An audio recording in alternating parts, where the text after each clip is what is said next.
वामे च जनकात्मजः पुरुतो मारुतिर्यस्य तं वन्दे रघुनन्दनम्। नारायण। दोहा नंबर 137 पेज नंबर 122। आप पेज नंबर से न देखें, आप दोहा नंबर से देखें 137, क्योंकि सबकी किताबें अलग अलग हैं तो पेज अलग अलग होंगे। श्रापशीष धरि हरषीय प्रभु विनती कीन्ह, निज माया के प्रबलता कृपा करसी कृपा निधि। जब हरि माया दूरी निवारी, नहीं तहाँ रमा न राजकुमारी। तब मुनि अति सबीत हरि चरना, कहे पाई प्रणतारति हर नाम। कृषा हो मम श्राप कृपाला, मम इच्छातः दीन दयाला। मैं दुर्वचन कहे बहु तेरे, कहा मुनि पाप मिटहि किमि मेरे।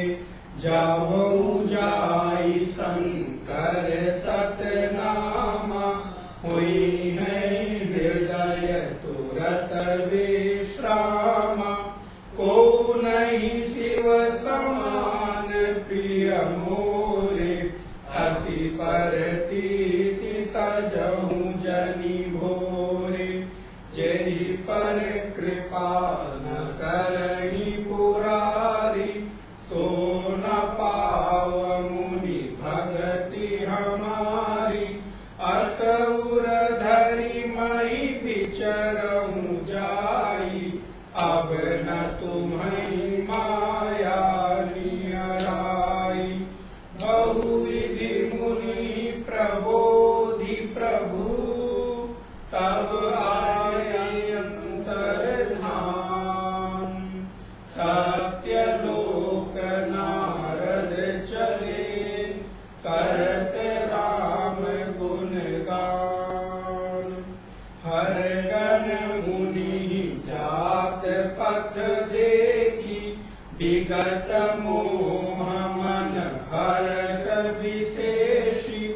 अति सबीत नारद पहि आए, गहि पद आरत बचन सुनाए। हर गण हम न विप्र मुनि लाया, बड़ अपराध कीन फल पाया। श्राप अनुग्रह करहु कृपाला, बोले नारद दीन दयाला। निशिचर जाई होहु तुम दो, वैभव विपुल तेज बल हो। भुज बल विश्वजितव तुम जइया, धरि हई विष्णु मनुज तनु तैया। समर मरन हरि हाथ तुम्हारा, हुई हूँ मुकुत न पुनि संसारा। चले जुगल मुनि पद सिर नाई, भय निशाचर कालहि पाई। एक कल्प यही हेतु प्रभु, लीन मनुज अवतार। सुर रंजन सज्जन सुखद, हरि भंजन भुवि भार। यही विधि जन्म करम हरि केरे, सुंदर सुखद विचित्र घनेरे। कलप कलप प्रति प्रभु अवतरहि, चारु चरित नाना विधि कर। तब कथा मुनि सन गाई, परम पुनीत प्रबंध बनाई, विविध प्रसंग अनूप बखाने, करहि न सुनि आचरजु सयाने। हरि अनंत हरि तथा अनंता, कहाई सुनहि बहु विधि सब संगा। रामचंद्र के चरित सुहाए, कल्प कोटि जाहि न गाए। यह प्रसंग मैं कहा भवानी, हरि माया मोहि मुनि ज्ञानी। प्रभु कौतकी प्रणत हितकारी, सेवत सुलभ सकल दुख हारी। सुर नर मुनि को नहीं यही, न मोह माया प्रबल, अस विचारि मन माही, भजिय महामाया पति। नारायण। पूर्व की कक्षा में हम लोग देख रहे थे गोस्वामी तुलसीदास जी महाराज भगवान श्री राम की सुंदर कथा का वर्णन कर रहे हैं। याज्ञवल्क्य मुनि प्रयागराज में महर्षि भरद्वाज को कथा श्रवण करा रहे हैं। कैलाश पर्वत पर भगवान आशुतोष पराम्बा मां उमा को कथा श्रवण करा रहे हैं, और यहाँ आश्रम में बैठकर हम आपको कथा श्रवण करा रहे हैं। आप देखिए एक ही काल में कितनी सारी कथाएं चल रही हैं। तुलसीदास जी राम जी का वर्णन लिख रहे हैं, एक ही काल में एक, और प्रयागराज में महर्षि याज्ञवल्क्य भरद्वाज मुनि को कथा श्रवण करा रहे हैं। कैलाश में बैठकर भगवान शिव मां उमा को कथा श्रवण करा रहे हैं, और हम लोग बैठकर यहाँ कथा श्रवण कर रहे हैं। तो कथा आई पिछली बार कि श्री नारद जी महाराज मोह के कारण, माया के कारण भ्रमित हो गए हैं, और भ्रम का कारण क्या है? तो बोले भ्रम का कारण है अभिमान। आप देखें, आपको अभिमान जो होता है उस अभिमान के मूल में जाकर देखें तो कहीं न कहीं अपने में कुछ श्रेष्ठत्व की बुद्धि आ जाती है कि हाँ समथिंग, कुछ तो मैं अलग लोगों से हूँ, कुछ तो मैं स्पेशल हूँ, मेरे भीतर कुछ तो क्वालिटी है। तो व्यक्ति भ्रमित हो जाता है, फिर जहाँ जो नहीं होता है वहां भी अपने आप को वो मान लेता है। तो परिणाम क्या होता है? बोले फिर भ्रम होता है, और जब भ्रम होता है तो आपने पढ़ा है कि भ्रम के बाद फिर बुद्धि का नाश ही होना है, क्योंकि विवेक नहीं रह जाता। और श्री नारद जी महाराज के भीतर भी यही भाव आया। अब उनको कहाँ क्या बात कहनी चाहिए? भगवान के सामने अपनी ही महिमा का गान, अब बड़ों के सामने बड़ों का ही गान किया जाए तो बेहतर है। अब पता चला भगवान के सामने जो मायापति हैं, जिनको माया भी अपना आश्रय बनाकर सारा कार्य करती है, उसके सामने अपनी कि मैंने तो काम को जीत लिया और मैं तो ये हो गया। भगवान ने कहा ठीक है। तो यहाँ पर कहते हैं गोस्वामी तुलसीदास जी, जब हरि माया दूरी निवारी, नहीं कहा रमा न राजकुमारी। बोले रे, अभी जहाँ पर इतना बड़ा साम्राज्य दिख रहा था, वहाँ बड़ी बड़ी उपलब्धियां थी, बहुत सारे दास दासियां थी, ऐश्वर्य था, भोग था, वो किसके कारण था? तो बोले वो माया के कारण। लेकिन जैसे ही नारद जी का भ्रम दूर हुआ, भगवान ने अपनी माया हटाई। भगवान ने एक तरह से जो बिखेरी हुई थी जाल, उस जाल को समेटा। तो जाल समेटने के बाद क्या हुआ? बोले नहीं कहा रमा न राजकुमारी, ना वहां पे कुछ भोग ऐश्वर्य रहा, ना वो पूरा का पूरा साम्राज्य जो राज दिख रहा था वो रहा, ना वहां पे लक्ष्मी दिखाई दे रही है, वैभव दिखाई दे रहा है, और ना वहां पर वो जो खूबसूरत सौंदर्य में कन्या दिखाई दे रही थी।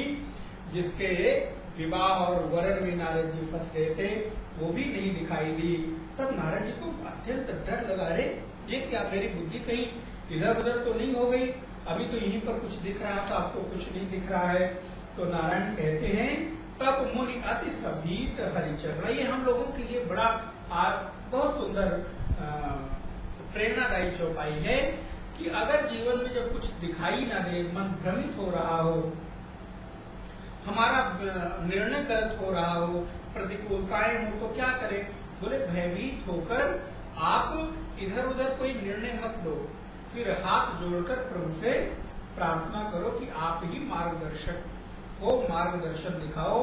क्योंकि आप तो कैसे हो, आप हो तमसो मां ज्योतिर्गमय, अंधकार से प्रकाश की ओर ले जाने का जो सामर्थ्य है वो आपके ही भीतर है। इसलिए तब मुनि अति सभीत, भीत माने डरना, सभीत माने अच्छी तरह से डरना। तो बोले हरि चरणा, भगवान के चरण कमलों को पकड़ते हैं और कहे पाई प्रणता रति हरना, प्रभु को प्रार्थना करते, प्रभु हम पर कृपा करे, हमारी रक्षा करे। मृषा हो मम श्राप कृपाला, मम इच्छा का दीन दयाला। नारद जी को अब भगवान को जो श्राप दे दिया था, क्या श्राप दिया था? कि जैसे मैं नारी के विरह में भी तड़प रहा हूँ, वैसे आप भी नारी के विरह में तड़पोगे, तो आपको भी ऐसा कष्ट होगा। तो नारद जी को रियलाइज हुआ सडन, अरे अब तो हमने गलत कह दिया है, हे प्रभु रक्षा करो, आपको जो मैंने श्राप दे दिया वो मृषा हो जाए, झूठा हो जाए, वो फलीभूत ना हो। मृषा हो मम श्राप कृपाला, ऐसी मेरी इच्छा है, कहा दीन दयाला, मैं दुर्वचन कहे बहु तेरे। क्या क्या नहीं कह दिया प्रभु कि परम स्वतंत्र न सिर पर कोई, भावई मने करो तुम सोई, अरे तुम तो परम स्वतंत्र हो, तुमको रोकने वाला कौन है, इत्यादि इत्यादि जो वचन आपको मैंने कह दिए प्रभु, नहीं कहना चाहिए। एक स्वामी को, उसके सेवक को ऐसे वचन नहीं बोलने चाहिए। मैंने आपको कह दिया, कह मुनि पाप मिटे किम केरे। हे प्रभु बताएं हमारा कि अनेक जो खोटे वचन हमने कहे हैं, पाप वचन कहे हैं, जो आपको नहीं कहने चाहिए थे, वो कैसे मिटेंगे। भगवान ने देखो बड़ी कृपालुता से, बड़ी दयालुता से कितना सुंदर वचन कहा है। बोले अगर किसी के जीवन में कोई पाप हो जाए, इसको जरूर अंडरलाइन करिएगा ये लाइन, कोई अपराध हो जाए तो क्या उपाय क्या है शास्त्रों में? बोले एक ही उपाय है कि वो आशुतोष अवधरदानी भगवान शिव का आश्रय ग्रहण किया जाए। भगवान खुद लक्ष्मीपति नारायण नारद जी को उपाय क्या बताते हैं? जपहु जाय शंकर सत नामा, हुई नहीं हृदय तुरत विश्रामा। अरे नारद जी, तुम्हारे हृदय में जो भी बड़ी तड़प मच रही है, तुम्हारे हृदय में जो ग्लानि हो रही है, तुम्हारे हृदय के भीतर जो अभी ये संकोच भाव जागृत हो गया है और तुम एकाग्र नहीं हो पा रहे हो, तो सर्वप्रथम जाओ और भगवान शिव का सतनाम जप करो। भगवान का जो मूल मंत्र है ओम नमः शिवाय, उसका जप करो। भगवान शिव की आराधना, रुद्राभिषेक करो, और या फिर भगवान शिव के जो नाम है, नामावली है, उसका उच्चारण करो। ओम नमस्ते अस्तु भगवन् विश्वेश्वराय महादेवाय रुद्राय नीलकंठाय मृत्युंजयाय सर्वेश्वराय सदाशिवाय श्रीमन्महादेवाय नमः। अगर कुछ ना आए तो कम से कम ये भगवान के एकादश नाम जो है वो स्मरण कर लेना चाहिए कि हरि ओम मा ओम नमस्ते अस्तु भगवन् विश्वेश्वराय महादेवाय त्रयंबकाय त्रिपुरांतकाय त्रिकालाग्निकालाय कालाग्निरुद्राय नीलकंठाय मृत्युंजयाय सर्वेश्वराय सदाशिवाय श्रीमन्महादेवाय नमः। इतना भी अगर जप करना हो जाए, इतना अगर जल चढ़ाते समय कोई मंत्र नहीं आता, कुछ नहीं आता, तो ओम नमः शिवाय कहकर भी अगर चढ़ाए तो बोले भगवान शिव अत्यंत प्रिय होते हैं। तो नारद जी आप भी जाओ, एक ही उपाय हमको सूझता है। क्या सूझ रहा है? तो बोले सूझता है कि शिव जी का आराधन करो। को नहीं शिव समान प्रिय मोरे, क्योंकि तुम चाहते हो ना कि मैं खुश हूं, तो मेरी खुशी किसमें होगी? बोले जो मुझे प्रिय होगा वो काम करोगे तो मैं खुश होऊंगा। तो मेरे प्रिय कौन है, मेरे आराध्य कौन है? बोले विष्णु। ऐसा मंत्र आता है, रामस्य हृदय शिवः शिवस्य हृदय रामः। राम जी के हृदय को अगर कोई खोल कर देख पाए तो कौन मिलेगा? बोले शिव जी। और शिव जी के हृदय में कौन मिलेगा? बोले राम जी। तो भगवान कहते हैं जाओ जाओ तुम शिव जी का नाम स्मरण करो, क्योंकि शिव जी के समान मुझे कोई प्रिय नहीं है। को नहीं शिव समान प्रिय मोरे, अति परतीत तजौ जनि भोरे। और ध्यान रखो, मैं ऐसे बातों बातों में नहीं कह रहा हूं, ये दृढ़ विश्वास कर लो कि अगर मुझे प्रसन्न करना है तो शिव जी की आराधना करनी ही पड़ेगी। शिव माने क्या? तो बोले शिव का अर्थ होता है कल्याणकारी, शिव का अर्थ होता है भद्रकारी, शिव का अर्थ होता है जो समष्टि के हित में अपने जीवन को आहूत कर दे, उसको शिव कहते हैं। विश्व हित में जिसने अपने जीवन को समर्पित कर दिया, वो समुद्र मंथन की कथा याद कीजिए, सारा कुछ निकला, सब लोग बांट लेते हैं, विष निकलता है, जहर, तो कहते हैं क्या करें, और हलाहल विष है। बोले इसकी एक बूंद भी अगर गिर गई तो वहां की सारी चीजें जल जाएंगी, इतना विकराल भयंकर विष है वो। भगवान आवाहन करते हैं, प्रभु आप आओ और इस गरल को, संस्कृत में विष को गरल कहते हैं, इस गरल को, इस विष को धारण करो। भगवान ने हंसते हुए धारण किया है और कहते हैं कि वो गले के नीचे नहीं उतारा, क्योंकि कोई भी चीज तब नुकसान करती है जब वो गले के नीचे जाए, और जब गले के नीचे जाएगी तभी शरीर के अंगों में जाएगी और अंग डैमेज होंगे। तो भगवान शिव ने बड़ी कौतुकी लीला की है, उन्होंने उस गरल को पिया तो है लेकिन गले के नीचे नहीं उतरने दिया। तो इसी समय से भगवान का एक नाम पड़ा है, क्योंकि गरल पीने से उनका जो कंठ है वो नीला पड़ गया है, तो उसी दिन से भगवान का नाम नीलकंठ पड़ा है। नीलकंठ महादेव की, नीलकंठेश्वर महादेव ऋषिकेश में के ऊपर 20 किलोमीटर दूरी पर, तो नारायण भगवान शिव का नाम नीलकंठ पड़ा है। तो ऐसे आशुतोष, और कैसे हैं? बोले आशु माने शीघ्र, तोष माने प्रसन्न होना, संतुष्ट होना, तो बोले जो शीघ्र प्रसन्न हो जाए वो आशुतोष है। कुछ नहीं चाहिए, बोले एक लोटा जल भी ले जाकर अगर कोई हर हर महादेव कहकर भी चढ़ा दे तो बोले भगवान शिव प्रसन्न हो जाते हैं।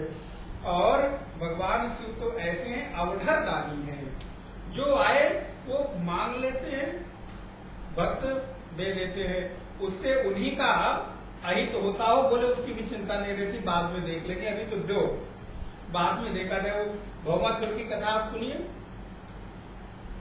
वो बालक कौन भौमासुर था ना, भस्मासुर, उसने प्रसन्न वरदान मांगा और भगवान ने कहा हाँ तथास्तु। बोले वरदान क्या मांगा? बोले जिसके सिर के ऊपर हाथ में रख लूं। तो उसने कहा प्रभु वरदान आपने दिया, अब ट्रायल करने कहाँ जाऊं, आपको आप ही से ट्रायल करता हूँ आपके सिर पर। भगवान क्यों भागे? अरे क्या करता है भाई, मैंने तेरे को वरदान दिया है और तू मेरे ऊपर ही ट्रायल कर रहा है नहीं। अब आपने दिया है तो पता नहीं सही है कि नहीं, ये गलत है, तो आइए आपके सिर के ऊपर रखूं। तो भगवान ने कहा तो बड़ा भाई कौतुकी बात है, भागे भगवान करते करते फिर बीच में मिले तो बड़ा अच्छा उपाय वहां पे बताया ब्रह्मा जी ने कि बताओ भाई, अच्छा शिव जी ने वरदान दिया है? बोले हाँ। अरे तुमको मालूम नहीं, शिव जी अपनी मस्ती में रहते हैं, पता नहीं कब कहाँ क्या बोलने कोई भरोसा नहीं। बोले ऐसी बात है? बोले हाँ। बोले अच्छा उन्होंने क्या वरदान दिया? बोले जब तुम सिर पर किसी के हाथ रखोगे तो भस्म हो जाएगा। बोले भस्म कैसे होगा? बोले आग होगी, ताप होगा तभी भस्म होगा, उष्णता होगी। बोले अच्छा अगर जब किसी के सिर पर उष्णता होगी तभी भस्म होगा? बोले हाँ। बोले तुम पहले अपने सिर के ऊपर रखो। बोले नहीं हम मर जाएंगे, भस्म हो जाएंगे। बोले जब ताप निकलेगा तो पूरा मत रखो, पहले यहाँ ऐसे करो धीरे धीरे करो, और जब तुम्हें ताप लगने लगे तब हटा लेना। तो कहा हाँ अच्छी बात कही, ये गुरु है महाराज पता नहीं क्या करे। तो ब्रह्मा जी लगा ताप, बोले नहीं और ले जाओ। ताप लग रहा है, बोले नहीं उष्णता लग रही। अरे तो बोले वरदान उठा रख के देखो, और नारायण जैसे ही रख के देखा तैसे वो खुद ही भस्म हो गया है। तो कहने का तात्पर्य क्या है, दे देते हैं, मस्ती में है, आनंद में है, उनको कोई चिंता नहीं है। नारायण दुनिया को सब कुछ देते हैं, लेकिन खुद कैसे रहते हैं, बोले कुछ भी नहीं, एक कमंडल एक दंड है, कैलाश पर बिल्कुल अवधर वेश में परमहंस वेश में विराजमान है। ऐसे भगवान आशुतोष हैं, उनका नित्य जप करो। आप भगवान शिव को देखिए कितना आनंदमय स्वरूप है, अर्ध उन्मीलित जो नेत्र हैं, सांभवी मुद्रा में हमेशा ध्यानस्थ बैठे हुए हैं। उनका स्वरूप बोले अर्ध उन्मीलित नेत्र हैं, सांभवी मुद्रा है, उसके ऊपर द्वितीया का चंद्रमा है, चंद्रमा के ऊपर नारायण अवधूत जटा के रूप में उन्होंने जटाओं को समेट रखा है, और उस जटा के ऊपर कलकल निनाद करती हुई भगवती गंगा विराजमान है, और उस गंगा के ऊपर द्वितीया का चंद्रमा सुशोभित हो रहा है। ऐसे भगवान शिव हैं। गले में गरुड़ को धारण किया है, सर्प की माला को पहना है, हाथों में भुजंगों को धारण किया है, कान में बोले बिच्छुओं की बाली पहन रखी है, हाथ पैरों में बोले हाथ में एक हाथ में त्रिशूल है, एक पूरे कटि प्रदेश में क्या है, बोले बाघंबर है, गले में यज्ञोप भी डला हुआ है, और त्रिशूल लिए भगवान आशुतोष नटराज स्वरूप में विराजमान है। ऐसे भगवान शिव की अगर कोई आराधना करे तो भला वो क्यों न प्रसन्न हो। वंदे देव उमापतिं सुरगुरुं वंदे जगत कारणं वंदे पन्नगभूषणं मृगधरं वंदे पशूनां पतिं वंदे सूर्य शशांक वह्निनयनं वंदे मुकुंद प्रियं वंदे भक्तजनाश्रयं च वरदं वंदे शिवं शंकरं। ऐसे भगवान आशुतोष जिनका स्वरूप बड़ा दिव्य और निर्मल है, अमंगल वेशधारी भगवान शिव हमेशा भक्तों को मंगलमयता प्रदान करते हैं। ऐसे भगवान शिव का आश्रय ग्रहण करो जो तुम्हारे सारे पाप ताप संताप को नष्ट कर देंगे। जय पर कृपा, देखिए न करही पुरारी सुह न पाव मुनि। तो इसका मतलब राम जी भगवान नारायण की ओर जाना है तो सबसे पहले किसका आश्रय लेना है, बोले भगवान शिव का। अगर उन्होंने कृपा कर दी तो मैं प्रसन्न हो जाऊंगा। इसीलिए हमेशा अपने मुख में पंचाक्षर मंत्र को धारण करें। ओम नमः शिवाय, ओम नमः शिवाय। उठते बैठते जब भी आए तो मन के भीतर शिव शिव शिव कहते। भगवान के एक नाम शिव को ले लो तो बड़े प्रसन्न हो, 2 बार ले लो कहते दौड़े चले आते हैं, तीसरी बार शिव नाम सुनते ही भगवान कहते हैं अपने भक्त को गले से लगा लेते हैं, इतना उनको शिव मंत्र जो है बड़ा प्रिय है। तो शिव शिव शिव जो कहते हैं उनकी वाणी हमेशा पवित्र बनी रहती है। इसलिए नारायण भगवान शिव का इतना दिव्य महिमा है। जय पर कृपा न करें पुरारी, सो न पाव मुनि भगति हमारी। उसको भक्ति नहीं मिलती। अस पर अस उर धरि मैं विचरऊं जाई, अब न तुम्हें माया नियराई जाओ। नारद भगवान शिव का आश्रय ग्रहण करो और विचरण करो जैसे पहले विचरण करते थे परमहंसों की भांति, और अपने आराध्य का स्मरण करके, क्योंकि अब तुम्हें माया नहीं आएगी, क्योंकि भगवान शिव तुम्हारे रक्षक बनकर, और तुम्हें जो भ्रम हो गया था कि मैंने काम को जीत लिया, असल में इस संसार में अगर कोई और कोई काम का विजेता है तो वो भगवान शिव हैं, उनके अतिरिक्त कोई नहीं। इसलिए भगवान शिव को अपने हृदय में धारण करके निश्चिंत होकर संसार में जहाँ विचरण करना है विचरण करो। और नारायण की बात सच है, महात्मा लोग भी जब आते हैं तो सबसे पहले प्रायः देखा गया है कि शिव को ही अपना आराध्य मानते हैं, क्योंकि भगवान शिव विद्या के गुरु हैं। उपासना में सर्वप्रथम अगर कोई शीघ्र संतुष्ट होने वाले हैं तो शिव, इसलिए ज्यादातर आपको शिव उपासक सन्यासी आपके जीवन में दिखाई देंगे।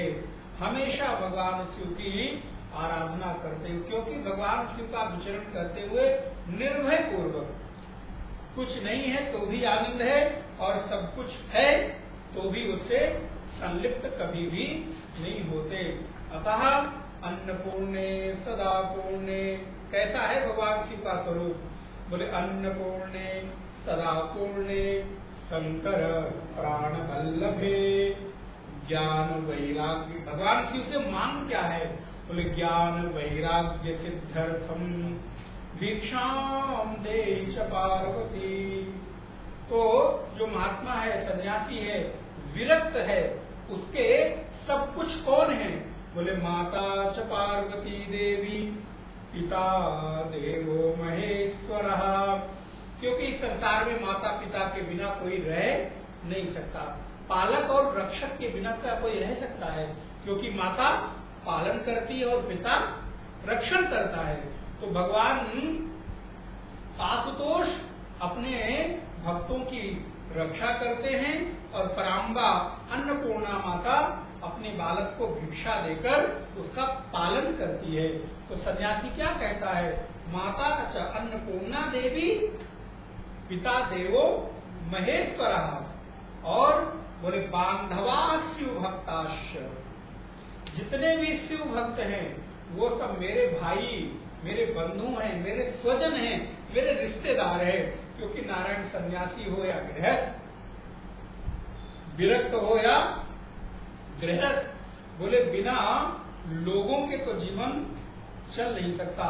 कुछ तो लोग होंगे ही होंगे। तो बोले उसमें शिव पिता हैं, पार्वती माता हैं, और जितने शिव भक्त हैं, भगवत भक्त हैं, भगवान के भक्त हैं, वो सब कौन हैं? बोले वो सारे के सारे मेरे भाई बंधु हैं, स्वजन हैं। इसलिए कमी नहीं है, जहां निकल जाते हैं वहीं अपने लोग मिल जाते हैं। आप देखिए महात्माओं की का जो रक्षण होता है वो कैसे होता है? बोले जहां निकल गए, थोड़े दिन बैठ गए, बोले वहीं पे कोई न कोई अपने निकल आते हैं। कैसे? बोले भाई बंधु है तभी तो निकलेंगे। आप जिस शहर में जाते हैं, आपके कोई रिश्तेदार होते हैं, तो आप कितने निश्चित होते हैं कि हमारे वहां बैठे। बोले महात्मा लोग ये परिव्रजन करते हैं, परिव्राजक बन के कैसे करते हैं? क्योंकि उनको मालूम है कि पूरे विश्व में शिव भक्त विचरण कर रहे हैं, पूरे विश्व में कहीं ना कहीं शिव भक्त है ही। तो मैं कहीं भी चला जाऊंगा तो थोड़ी देर बाद इधर उधर खोज खास के हमारे जो भक्त हैं, भाई बंधु लोग हैं, हमको मिल ही जाएंगे। और जब वो मिल गए तो हमको काहे की चिंता, न रहने की, न खाने की, न सोने की, न वस्त्र की। इसलिए बोले विचरण करते हैं, चाहे वो ये शहर हो चाहे वो शहर हो। ये शहर दे दिया जाए तो बोले थोड़े दिनों बाद यहाँ मस्ती, बोले दूसरा शहर दे दिया जाए, बोले वहां पहुंचकर भी धीरे धीरे वहां पर भी उनके भक्त, शिव भक्त पहुंच जाते हैं, वहां पर मस्ती। तो इसलिए कभी कोई चिंता रहती नहीं है असल में। तो इसलिए बांधवा शिव भक्ताश, और विचरण करने के लिए कहाँ जाते हैं? कहाँ कहाँ उनके भाई हैं, बंधु हैं? बोले खाली लखनऊ में, कानपुर, इलाहाबाद, दिल्ली? बोले नहीं नहीं, स्वदेशो भुवनत्रयम, पूरा का पूरा जो भुवन है, भुवनत्रय है, वो सारा का सारा भुवनत्रय उनके विचरण के लिए जगह है। कहीं भी चले जाए उनको उनके भाई बंधु मिल ही जाते। ऐसी लीला नारायण भगवान की। देखो तो असुर धर्मई विचरण जाई, अब न तुम्हें माया नियराई, बहुविधि मुनि प्रबोध। बहुत अच्छे ढंग से भगवान ने नारद जी को समझाया है, मानो गोदी में लेकर खिलाया हो। बच्चे अब ज्यादा अहंकार नहीं करते, आगे से ध्यान रखना। अच्छे से प्रबोध लाड दुलार किया है, मानो उनके शीश पर अपने हाथ फेरे हैं। और तब प्रभु भय अंतर्धान, और वहीं पर अंतर्ध्यान हो गए हैं। सत्यलोक नारद चले करत राम गुण। भगवान राम का गुणगान करते हुए नारद जी अपने लोक में विचरण करते हुए ब्रह्मलोक की ओर गमन किया है। और इसी रास्ते में जाते जाते क्या हुआ, बोले हरगन मुनि जात पत देखी, विगत मोह मन हर्ष विशेषी। शिव जी के वो जो दोनों गण याद आया ना, आप स्वयंवर में बैठे थे, हंस रहे थे, बंदर का चेहरा लेकर बैठे हैं, तो उनको देखा है, वो लोग भी डर गए हैं। आकर नारद जी के चरणों में प्रणाम किया, क्षमा करना हमसे गलती हो गई। हरि समीत नारद पई आए, गई पद आरत वचन सुनाए, हरगन हम न विप्र मुनिराया। अरे मुनिराज नारद, हम हरि के भगवान शिव के हर के गण हैं, हम ब्राह्मण नहीं हैं, हम उनके सेवक हैं, बड़ अपराध कीन फल पाया। तो जैसे सुना शिव के भक्त हैं, तो नारद जी ने कहा अब हम कर क्या सकते हैं, तुम तो हमारे बंधु हो गए, क्योंकि तुम भी शिव भक्त हम भी शिव भक्त, लेकिन चलो फिर भी श्राप अनुग्रह करो कृपाला, बोले नारद दीन दयाला। तो नारद जी ने कहा मैं तुम पर कृपा करते हुए इतना कह सकता हूं, श्राप तो दूर नहीं होगा, लेकिन तुम्हारे उद्धार का हेतु बता देता हूं। निशिचर जाय हो तुम दो, वैभव विपुल तेज बल हो। देखो नारायण, सभी भक्त निश्चर बनने को भी तैयार है, राक्षस बनने को भी तैयार है, लेकिन शर्त क्या है, बोले मेरे प्रभु अगर वहां भी हो तो हम राक्षस बन जाएंगे। तो बोले आप राक्षस बनने को तैयार हो भक्त होकर? बोले हाँ। क्यों? बोले मेरे प्रभु होंगे। तो जहां मेरे प्रभु होंगे वहां हम राक्षस कैसे हुए? हम तो उनके सेवक ही होंगे ना।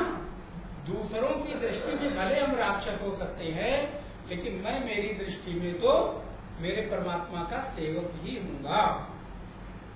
निश्चर जाय हो तुम दो वैभव, देखो ईश्वर होगे, लेकिन कैसे होगे? बोले वैभव विपुल तेज बल दो। किसी ने बड़ा अच्छा कहा, बोले शिव के जितने भक्त हैं ना, सब बड़े ऐश्वर्य में रहते हैं, बड़े बड़े वैभव में रहते हैं, और उनके भगवान खुद बोले खुद को पहनने के लिए कपड़े ही नहीं, और उनके जो उपासक हैं बोले देखो बड़े बड़े महल बने हुए हैं, बड़े बड़े आश्रम खड़े हुए हैं, बड़ी बड़ी संस्थाएं उनका नाम लेकर चल रही है, और वो बोले उनके पास तो पहनने के लिए एक बागंबर है, फटा पुराना, वही पहन लेते हैं। तो भगवान शिव ऐसे हैं भैया, खुद कुछ रखते नहीं, सब कुछ देते हैं। नारद जी कहते जाओ, वहां पर तुम राक्षस तो होगे, लेकिन बड़े धनवान होगे, ऐश्वर्यवान होगे, बल होगा, तेज होगा। भुजबल विश्व जितब तुम जैया, धरी है विष्णु मनुज तन तैया। ये बिल्कुल अवधि पद है, जैया तैया, अर्थात जैसे ही तुम अपने भुज बलों के आधार पर विश्व को जीतोगे, उसी दिन भगवान विष्णु का अवतार होगा, मनुष्य शरीर धारण करेंगे वो, और समर मरण हरि हाथ तुम्हारा देखो, और उसी युद्ध में भगवान विष्णु के हाथों तुम मारे जाओगे। हुई है मुकुट न पुनि संसारा, और तुम मुक्त हो जाओगे, तुम्हें पुनः संसार में जन्म नहीं लेना पड़ेगा। तो अगर नारायण राक्षस बनकर भी मुक्ति मिल जाए, इससे बड़ी बात क्या है? लक्ष्य तो मुक्ति है, तो अगर राक्षस बनके भी मुक्ति मिलती है तो कितनी अच्छी बात है। मनुष्य बनके तो मिली नहीं, बोले नहीं वो उन्हीं लोगों के लिए, हम लोगों के लिए नहीं है, हम लोगों को उस ओर नहीं जाना, हम लोगों को मनुष्य बनके ही मुक्ति होना है। तो चले जुगल मुनि पद सिर नाई, भय निशाचर काल ही पाई, एक कल्प यही हेतु प्रभु लीन मनुज अवतार। ये प्रसंग क्या चल रहा है मालूम है? भगवान के जन्म के हेतु क्या हैं? अनेक हैं। तो राम जन्म के हेतु अनेक हेतु हैं, उसमें सारे हेतु चल रहे हैं। सुर रंजन सज्जन सुखद हरि भंजन हुई, भार यही विधि जन्म करम हरि केरे, सुंदर सुखद विचित्र घनेरे। देखो भगवान के ऐसे बड़े सुंदर सुंदर कारण हैं जन्म लेने के। कल्प कल्प प्रभु, कल्प कल्प प्रति प्रभु अवतरे, हर कल्प में भगवान अवतार धारण करते हैं। चारु चरित नाना विधि करें। बड़ा चारू माने बड़ा आनंददायक, बड़ा पवित्र, बहुत ही नाना प्रकार की सुंदर लीलाएं वो हर कल्प में करते हैं। और उस कल्प में भगवान ही नहीं अवतरित होते। बोले जिस कल्प में भगवान अवतरित होते हैं उस कल्प में साधु लोग भी अवतरित होते हैं और उस अवतार में उनकी लीला को देखते हैं और देखने के बाद अपनी वाणी में, अपनी भाषा में फिर भगवान की लीला का गान करते हैं, लेखन करते हैं। तब तब कथा मुनीसन गाई, परम पुनीत प्रबंध बनाई। प्रबंध माने कवित्व बनाकर।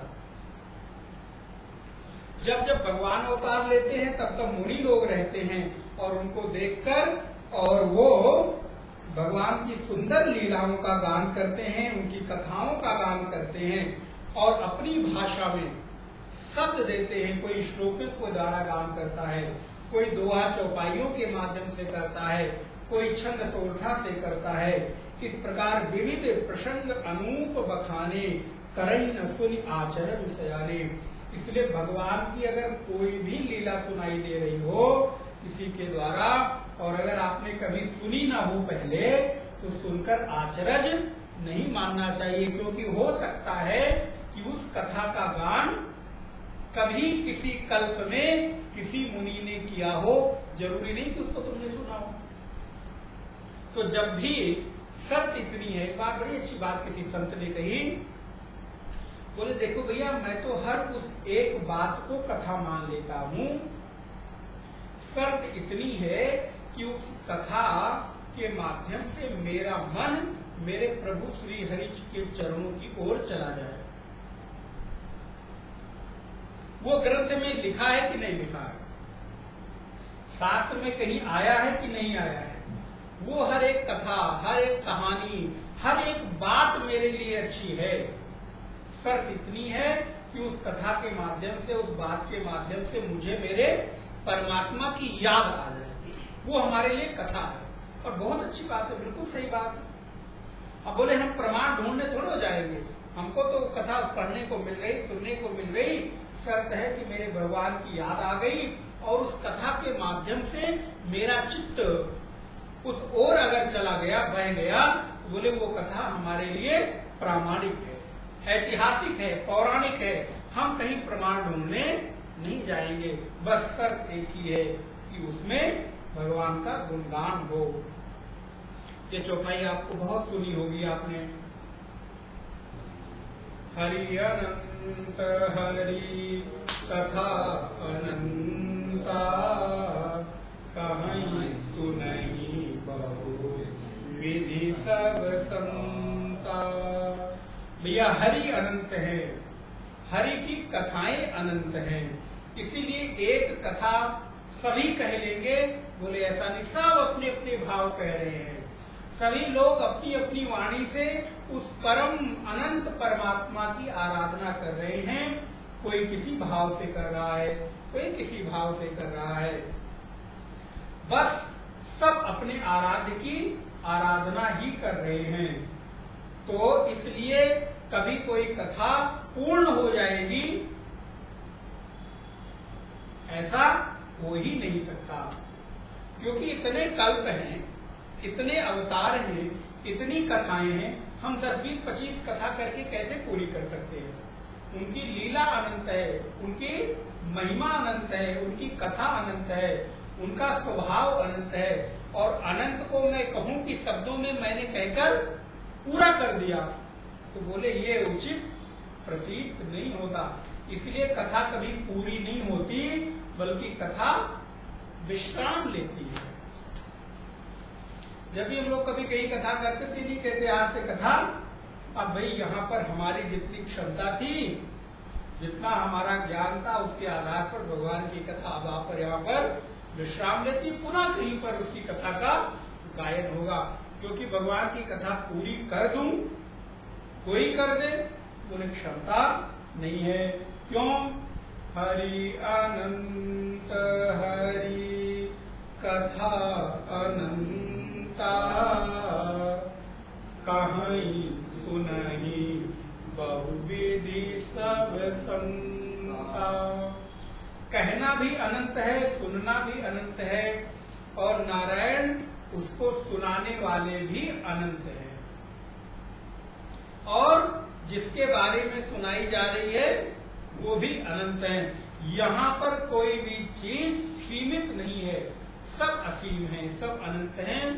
इसलिए जितनी सुन ले उतनी ही कम है। कभी ऐसा ना कहे कोई कहे कि अरे मैंने तो पूरी कथा सुन रखी है। बोले तुम पूरी कथा कभी सुन, क्योंकि एक व्यक्ति कभी पूरी कथा कर ही नहीं सकता। राम कथा जे सुनत अघाही, रस विशेष जा नातिन नाही। बोले अगर कोई ये कहे कि मैंने राम कथा को सुनकर अब तृप्त हो गया, अब अवधि में कहते हैं अघा गया, माने पूर्ण हो गया, संतुष्ट हो गया। बोले अच्छा संतुष्ट हो गए, इसका मतलब तुमने अभी राम कथा का रस चखा ही नहीं। क्योंकि ये ऐसा रस है जिसको एक बार कोई चख ले तो वो कभी पीता रहे, पीता रहे, पीता रहे, कभी भी वो तृप्त नहीं होता। इसलिए भागवत जी में क्या आया? बोले भागवत कथा क्या होती है? सुनी जाती है। बोले सुनोगे ना तो कई बार थक जाओगे, फिर बोले पियो, क्योंकि पीने में कुछ बहुत मेहनत नहीं लगती। पिबत भागवतम रसमालयम। बोले कितना पिए? 1-2 गिलास 7 दिन पी लिया बद्रीनाथ में। बोले अब नहीं पिएंगे। बोले नहीं, अब जून में वृंदावन में पिएंगे। बोले फिर कहीं मौका मिलेगा तो फिर पिएंगे। हर मंगल को पिएंगे, हर शुक्र को पिएंगे, हर रवि को पिएंगे। बोले फिर पिए के हरा जाओगे पेट। बोले नहीं, ये तो जितना पियो उतना ही शरीर को तंदुरुस्त करता है, पुष्ट करता है। इसलिए राम कथा जे सुनत अघाई, रस विशेष जाना तिन नाई। महर्षि आज देखो स्मरण आ गया, देखो भगवान भी क्या लीला करते हैं। आज श्री सुखदेव जी महाराज का अवतरण दिवस है। तो उस बहाने भी कम से कम उनकी स्मृति आ गई। देखिए भागवत जी की स्मृति आ गई तो हम एक श्लोक से उनकी प्रार्थना कर लेते हैं। यम प्रव्रजन्तमनुपेतमपेत कृत्यम द्वैपायनो विरह कातर आजुहाव।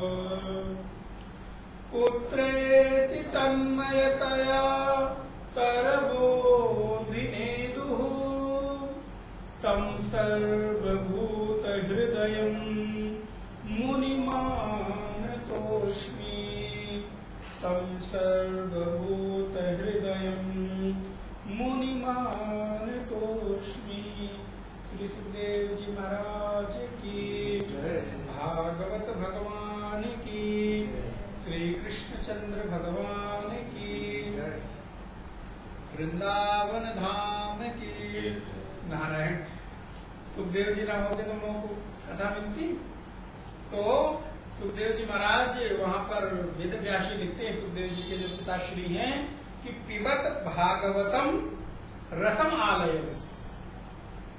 रस का आलय है। बोले कितनी देर पिए, कितना पिए?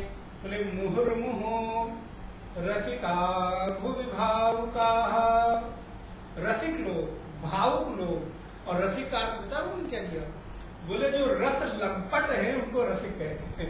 नारायण, जो भावुक लोग हैं कथा सुन के, जिनका मन द्रवित हो जाता है, आंखों से अश्रुपात होने लगता है, हृदय गदगद हो जाता है, उनको क्या कहते हैं? बोले रस लंपट। नारायण, हमारे शास्त्र कितने प्यारे प्यारे शब्द देते हैं, सुन के मन आनंद। बोले ये रस लंपट है, इनको भगवान की कथा सुनने में इतना आनंद आता है कि इनको सुनाते रहो, सुनाते रहो। तो बोले कभी भी तृप्ति नहीं होती। और नारायण सच बात है, यही तो एक चीज है जिससे जीवन में कभी तृप्त नहीं होना चाहिए। तो कितनी देर पिए? बोले मुहुर्मुहु। कैसे पिए? बोले घोट घोट कर पियो। बोले घोट कर पिएंगे तो छिलका, गुठली, भाई कोई भी फल बताओ जिसमें कोई पदार्थ त्याज्य ना हो, किसी फल का नाम बताओ जो पूरा का पूरा खा लिया जाए, ना उसके भीतर का बीज निकाला जाए, ना छिलका निकाला जाए, ना डंठी निकाला जाए। कोई ऐसा फल कल्पना कर सकते हैं? कुछ तो त्याज्य होगा ही होगा। कुछ नहीं होगा छोटे छोटे बीज निकालोगे, कुछ नहीं होंगे तो किसी फल का छिलका ही निकालेंगे। केला अगर देखा जाए सबसे सुंदर स्वादिष्ट देखकर मन ललचा जाए, तो बोले पका सुंदर केला हो, छीलो फल खाओ, लेकिन छिलका तो, आम का सीजन आ रहा है, बोले देखो आम मत खाना, बोले क्यों? नहीं तो भगवा हो जाओगे, नारायण गुलाबी आम, और बच के रहना चाहिए कुछ लोगों को, नहीं तो आम खा के वो भी भगवा हो जाएंगे। तो आम, बोले आम के छिलके भी निकालने पड़ते हैं, गुठली भी निकाल, जो कि आम का राजा है। अनार, पपीता, अंगूर, नारायण हर फल में कुछ ना कुछ त्याज्य होता ही होता है। डंठल कुछ ना कुछ तो आप हटाओगे, लेकिन भागवत क्या है? बोले भागवत ही एक ऐसा फल है जिसमें ना गुठली है, ना छिलके हैं, ना कोई त्याज्य पदार्थ है। बोले फिर, बोले लाओ पीसो, पीते जाओ पीते जाओ पीते जाओ, बोले कभी नुकसान नहीं करता। रसम आलयम, जब तक पियोगे खत्म कभी नहीं होने वाला। ऐसे ही भगवान की सुंदर कथाएं हैं। हरि अनंत, हरि कथा अनंता, कहीं सुने ही। देखो भैया, दोनों चीज कह दिया तुलसीदास ने, खाली सुनना मत और खाली कहना मत। तो कहने वाले भी होने चाहिए, सुनने वाला भी होना चाहिए। इसलिए कभी वक्ता भी बन जाना चाहिए, आप लोगों को भी बनना चाहिए। कभी कभी हम लोगों को भी सुनाना चाहिए और कभी कभी सुनना भी चाहिए। तो कहीं सुने ही बहुविधि, बहुत प्रकार से अपनी अपनी भाषा में। और सब लोग असल में क्या कर रहे हैं? बोले सब कह तो कोई नहीं पाता, सामर्थ्य किसी की नहीं है कहने की, बस इतना अंतर है, कोई अच्छे जुबान से कह रहा है, कोई तोतली भाषा में। तो हम तो बस खाली तोतली भाषा में उस प्रभु की कथा को गाने का प्रयास करते हैं। रामचंद्र के चरित्र सुहाए, कलप कोट लगी जाहि न गाए। अरे राम राम। देखो अब जब गोस्वामी तुलसीदास जी ऐसा कह रहे हैं तो हम एक क्लास में मंगलवार में कैसे गा सकते हैं, वो भी सप्ताह में एक दिन। गोस्वामी जी कहते हैं कलप कोट, जब उपमा देना शुरू करते हैं गोस्वामी जी ना तो रुकते नहीं है, कल्प के नीचे तो रुकते ही नहीं है। और कल्प में भी कोटि लगा दी, हम लोग करते रहो कल्पना, कितने वर्ष करोगे? बोले करो ब्रह्मांड, बोले एक ब्रह्मांड, तो ब्रह्मांड की क्या बात करो, अनंत अनंत कोटि ब्रह्मांड, और रोम रोम लागे कोटि कोटि ब्रह्मांड। बोले एक, आप देखो कल्पना की पराकाष्ठा, ये तो भगवान की कृपा से। तो बोले एक एक रोम में, अब सबसे पहले तो पूरे शरीर का रोम छिद्र गिनो, और बोले फिर बोले एक एक रोम में एक एक ब्रह्मांड नहीं, एक एक रोम में कोटि कोटि ब्रह्मांड, कोटि में भी कोटि लगा दिया। तो बोले इतने ब्रह्मांड आगे पीछे उनके रहते हैं, तो उनकी कथा कहाँ पूरी कही जा सकती है? तो यहाँ कहते हैं रामचंद्र के चरित्र सुहाए कल्प कोटि, सैकड़ों कल्पों तक अगर कोई कहे गाए तो भी गाया। असल में इसके कहने के पीछे कारण क्या है, उद्देश्य? कल्प कोटि बताना नहीं है, इसके पीछे इतना बताना है कि मनुष्य की सीमित दायरा कितना है कि वो वहां तक पहुंच, अर्थात मैं मेरी असमर्थता को इसमें अभिव्यक्त कर रहा हूं कि मेरी सामर्थ्य नहीं है कि मैं गा सकूं। यह प्रसंग में कहा भवानी, कौन कह रहा है? कैलाश में बैठकर भगवान आशुतोष कहते हैं, यह प्रसंग में कहा भवानी, हरि माया मोह। अरे तुम्हारी क्या बात करें, जो बड़े बड़े मुनीश्वर लोग हैं कभी कभी माया के चक्कर में बैठकर वो भी ठगा जाते हैं। माया बड़ी ठगनी हम जानू। कबीर कहते हैं भैया ये माया बड़ी ठगनी है, यहाँ तो सब ये उल्टा पुल्टा करके रख देती है। इसलिए माया के चक्कर में आके बड़े बड़े जो मुनि हैं, अमलात्मा विमलात्मा महात्मा हैं, कल्पों कल्प कोटि पर्यंत जो बैठकर साधना करते हैं, कभी कभी वो भी उस माया के फेर में आकर, बताओ नारद जी स्त्री के मोह में आकर क्या कहां से कहां बैठे। और नारायण माया का जो उदाहरण वो माताओं से ही दिया जाता है, तो वो इतना उनके भीतर इस भाव का प्रबलता हो जाती है कि कभी कभी चित्त को बहुत आकर्षित कर लेता है। प्रभु कौतुकी प्रणत हितकारी, सेवत सुलभ सकल दुखहारी। लेकिन भगवान शिव जो उनकी शरण में जाता है सबको शरण कर लेने वाले हैं, सुख दुख से परे कर देने वाले हैं। सुर नर मुनि को नाही, जय न मोह माया प्रबल। हे भवानी, हे पराम्बा उमा, ऐसा कोई नहीं है, देवता मनुष्य मुनि ज्ञानी, जो माया के चक्कर में आकर कभी परेशान ना हुआ हो। सभी माया के प्रबल फेर में पड़ जाते हैं। अत विचार मन माय भजिय महा माया पति। बोले क्या करें, बोले माया से पार जाना हो तो माया के पति को पकड़ लो, तो माया कुछ। बड़ी सुंदर कथा मैंने पढ़ी। बोले भगवान की दो शक्तियां हैं, एक का नाम है माया और एक का नाम है भक्ति। एक भक्त ने तपस्या किया, भगवान प्रसन्न हुए, बोले तुम्हें क्या चाहिए। भक्त ने कहा आपके पास है क्या देने के लिए। भक्त भी बड़े कौतुकी, बोले अरे बड़ा टेढ़ा पूछा भाई, बस मेरे पास तो दो चीज है देने के लिए। बोले क्या है। बोले दो शक्ति हैं। कौन कौन सी शक्ति है। बोले एक शक्ति है जिसका नाम है माया, एक शक्ति है जिसका नाम है भक्ति। बोले अच्छा तुम्हें क्या चाहिए। बोले पहले ये बताओ कि दोनों का प्रभाव क्या है, तब मैं डिसाइड करूंगा कि मुझे क्या चाहिए।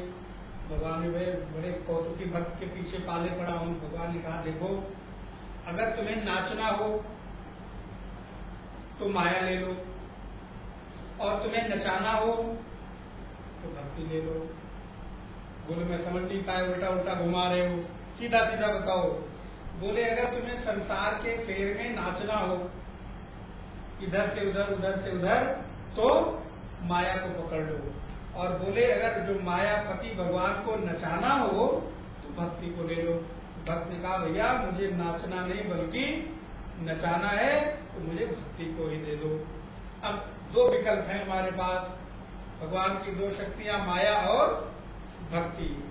अब अगर हमें नाचना है संसार में, प्रार्थना करें, और अगर हमें अपने, क्योंकि वो आपने सुना है ना, प्रबल प्रेम के पाले पड़कर प्रभु को नियम बदलते देखा, अपना मान भले टल जाए भक्त का मान न टलते देखा। ये क्या है। बोले भक्ति है, भक्ति के बल चलकर भगवान नाचते हैं।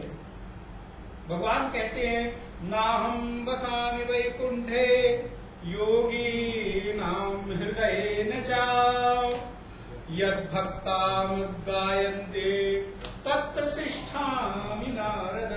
हे नारद जाकर संसार में उद्घोष कर दो, न मैं वैकुंठ में हूं, न मैं सत्यलोक, न मैं ब्रह्मलोक में, न मैं साकेत में रहता हूं, न मैं विष्णु लोक में। अरे हम तो ढूंढने ब्रह्मलोक पहुंच गए। बोले नहीं, हमको ढूंढना हो तो वहां ढूंढो जहां मेरे भक्त बैठकर मेरा कीर्तन करते हैं। मत भक्ता है। एक बार वैसे देखो कथा याद आ रही छोटी सी, याद ही आ जाती कहीं कभी कभी नहीं भी याद आती, कभी कभी कथा सुनाने का मन करता याद ही नहीं आता। भगवान भी बड़े कौतुकी है। अभी स्कूल गए सोचे कुछ कथा सुनाओ तो याद ही ना आए क्या तो सुना रहे हैं। अब देखो अभी कथा के बाद कथा याद आ रही है। तो एक बार हनुमान जी महाराज जैसे उदास बैठे थे, तो भैया ने देखा कि भाई उदास उदास क्यों बैठे, भाई क्या बात क्या है? बोले नहीं, हमको आप लोग को देते नहीं हो और हम उदास। बोले क्या मांगना क्या है, बोलो तो तुमको तो सब कुछ देने को तैयार है, क्या चाहिए? तो वो तो कुछ सुना ही होगा आपकी माता ने एक बार उठा के मोती की माला दी, लो अर्जुन, ये अर्जुन ही आता रहता है इसमें गीता पढ़ा, लो हनुमान तुमको मोती की माला देती हूँ। बोले अच्छा मोती ये क्या है? बोले बहुत महंगी बड़ी ही सुंदर माला है। तो नारायण जैसे ही हनुमान जी को सीता जी ने पहनाया, गले से निकाला, कहा क्या कर रखा है, इतनी मोती की माला तोड़ तोड़ के फेंक रहा है? बोला भैया मैं देख रहा हूँ किसी मनके में मोती के राम राम नहीं मुझे दिखाई दे रहा है, और जिस चीज में राम राम न दिखाई दे वो कितनी भी कीमती हो मेरे लिए बेकार है। उठाकर नारायण फेंक दिया। बोला इसमें मैंने दांत से तोड़ तोड़ के भी देखा, कहीं बीच में भी राम राम नहीं दिखाई दे रहा है। तो हनुमान जी की ऐसी प्रबल भक्ति नारायण। तो हनुमान जी उदास बैठे हैं, उस कथा पे आए तो भैया पूछे क्या बात है भाई, तुम मानो प्यार में कहो हनु क्या बात है बताओ। नहीं ऐसे नहीं बोले होंगे, तो हम प्यार में बोल रहे हैं। तो हनुमान बताओ क्या बात है, क्यों उदास बैठे हो? नहीं आप लोग हमको कुछ देते नहीं हो, हमें ठग लिया है। नहीं बताओ तुम्हें क्या चाहिए? तो बोले मैं जो मांगूंगा मुझे मिलेगा मैया? बोले हाँ मिलेगा। तो बोले इनसे भी पूछ लो। तो भगवान ने कहा हाँ बोलो। तो बोले पक्का? बोले हाँ। तो सीता जी ने कहा देखो भाई आज हनुमान जो मांगेगा तुम्हें देना ही पड़ेगा। अब नारायण पत्नी महोदया कह दे तो पति कैसे नहीं मान सकते। तो सीता जी ने आदेश, राम जी ने कहा पक्का डन। तो हनुमान जी कहते हैं हमें कुछ नहीं चाहिए प्रभु, हम एक चीज चाहते हैं, जहां जहां आपकी कथा हो वहां वहां मैं बैठकर आपकी कथा सुनूं। सीता जी की ओर राम जी देखते हैं, सीता देख रही हो ये जो बड़ा भोला भाला दिखता है मांग क्या रहा है? सीता जी ने कहा बताओ समझाओ। बोले ये असल में मांग रहा है कि जहां जहां जितनी जितनी कथाएं हो उतने उतने शरीर मांग रहा है, उतनी उतनी देह मांग रहा है, क्योंकि जहां देह के बिना सुना नहीं जाएगा। तो एक बार में अगर 1000 जगह कथा हो रही होगी तो 1000 रूप मांग रहे हैं। सीता जी ने कहा प्रभु आपकी भक्ति के लिए, आपकी कथा श्रवण के लिए अगर ये मांग रहे हैं तो देने में आपत्ति क्या है?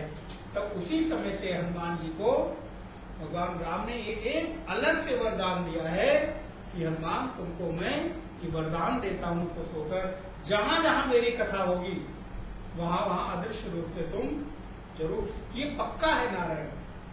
चाहे रामायण पाठ हो, छोटी राम कथा हो, बड़ी राम कथा, राम छोटी बड़ी तो क्या होगी, आयोजन छोटा हो बड़ा हो, भगवान की कथा श्रवण करने के लिए हनुमान जी महाराज वहां अदृश्य रूप से विराजमान हो जाते हैं। हनुमान चालीसा में क्या आता है? राम रसायन तुम्हारे पासा, सदा रहूं रघुपति के दासा। तो रसायन किसके पास होगा? राम रसायन माने राम कथा रूपी औषधि। बोले जो कथा बैठकर सुनने करेगा उसी के पास तो होगी। तो इसलिए भगवान की कथा सुनने के लिए कैसे हैं? बोले वो रसिया क्या है? राम रसिया करके भी है, राम सीता नहीं कथा के चौपाई नहीं उठी। राम कथा के तुम रसिया कुछ इस प्रकार के है ना। अब पूरी हनुमान चालीसा पढ़ेंगे तभी याद आएगी नारायण। तो कह राम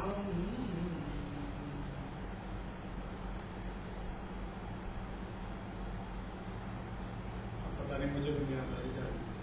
अब उतनी वो रसिया है ना राम कथा के रसिया, प्रभु चरित्र, गुड थैंक यू।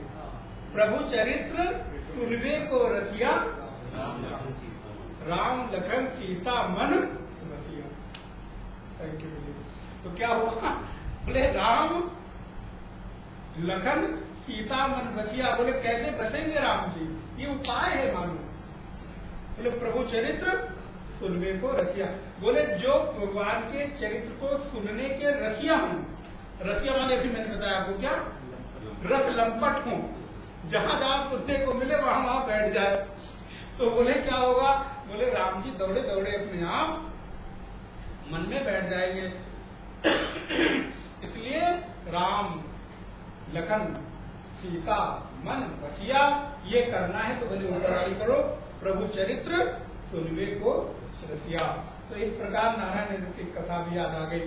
तो यहाँ पर भगवान की बड़ी सुंदर कथा, ये कहाँ से चल रही है, बोले हरि कथा अनंत हरि अनंता अस विचार मन माय भजिए महामायापति। इसलिए माया के जो पति हैं भगवान, उनका जो स्मरण करते हैं। गीता में भी भगवान क्या कहते हैं, मम माया दुरत्या। ये बात ठीक है, लेकिन उस दुरत्ती माया के भी पार वो चले जाते हैं जो मेरी शरण में आते हैं, मैं उनको छुड़ा देता हूं। तो अपर हेतु सुन शैल कुमारी। अब दूसरी बात सुनो शैल कुमारी, कहूं विचित्र कथा विस्तारी। कथा को थोड़ा विस्तार करके कहेंगे। जय कारण अज अगुण अरूपा। ये कहीं गोस्वामी जी छोड़ते नहीं। असल में राम जी कौन है, बोले ये भूलना मत, ये खाली दशरथ के पुत्र हैं। असल में राम ये बीच बीच में याद दिला देते हैं। जय कारण कौन, अज जो कभी जन्म नहीं, अगुण जिसके भीतर कोई गुण नहीं है, अरूपा जिसका कोई रूप नहीं है, ब्रह्म है जो व्यापक है, भयं कौशलपुर भूपाल। भगवान दशरथ के घर में जन्म लेते हैं। कौन, बोले जो कभी जन्म नहीं ले सकते। अब लेकिन जन्म का हेतु क्या है, और चीजें बता रहा हूं। जो प्रभु विपिन फिरत तुम देखा, वो कथा याद करो। उमा बंधु समेत धरे मुनिवेशा। जिस समय भगवान वनवास में जा रहे हैं और तुमने उनको मुनिवेश में देखा था, जिस वेश को देखकर तुम्हें भ्रम हो गया था। जासु चरित अवलोक भवानी सती शरीर रहियूं बौरानी। जिस शरीर को तुमने छोड़ दिया था, सती के चरित्र को, बावली हो गई थी। देखो तो अजऊ न छाया। पति महोदय भी ना महाराज बड़े अजीब होते हैं। इतनी देर से बैठकर उमा कथा सुन रही हैं, इतनी अच्छी अच्छी कथा सुन रही हैं, प्रश्न उठा उठा के कथा सुन रही हैं कि अभी भी हमारे पति महोदय के मन से वो पीछे वाली बात भूल जाए।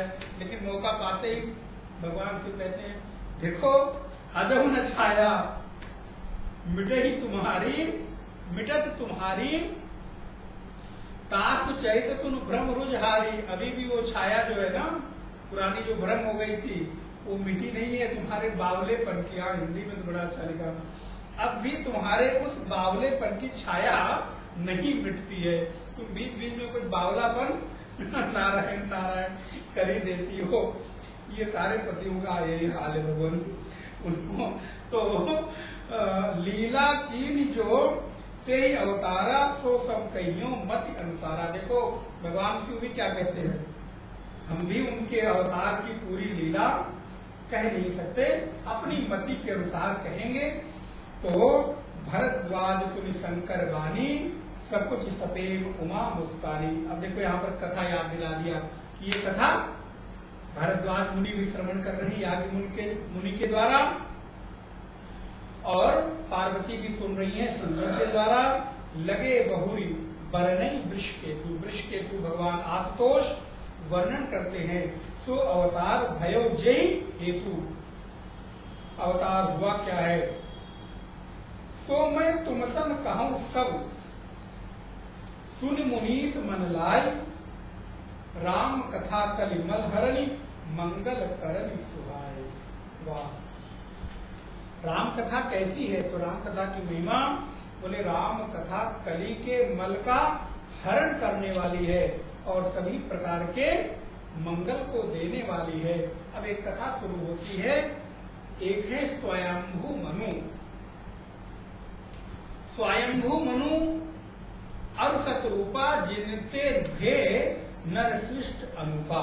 ये जो हमें अभी मानवीय सृष्टि दिखाई देती है, वो मानवीय सृष्टि किससे प्रारंभ हुई है? मनु और शत्रुपा से। दंपति धर्म आचरण नीका, अजम गाव श्रुत जिनके नीका।